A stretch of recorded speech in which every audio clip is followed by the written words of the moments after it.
Kepala Inspektorat Kota Palembang benarkan peristiwa Kepala SD Negeri 85 Palembang lakukan kekerasan verbal terhadap seorang office boy hingga OB tersebut tergeletak pingsan.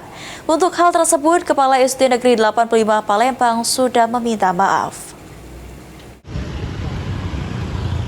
Tanggapi video viral di media sosial mengenai insiden dugaan tindak kekerasan yang dilakukan oleh kepala sekolah terhadap seorang office boy OB di SD Negeri 85 Palembang hingga OB tersebut tergeletak pingsan.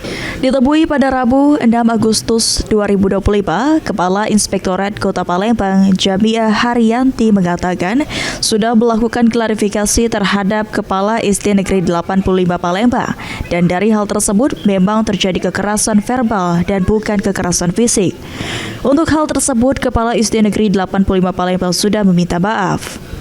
Namun selain kasus tersebut, di SD Negeri 85 Palembang juga ditelusuri pengaduan tentang pemotongan dana BOS hingga adanya tenaga honorer yang tidak terdaftar di Dapodik. Untuk itu, Inspektorat Palembang akan melakukan audit tujuan tertentu. Dapat laporan bahwa memang terjadi kekerasan verbal terhadap OB yang di sana karena mereka melakukan rapat, ada sesuatu yang memang dibahas oleh kepala sekolah, terjadi kekerasan verbal, terbukti dan kepala sekolah sudah minta maaf, tapi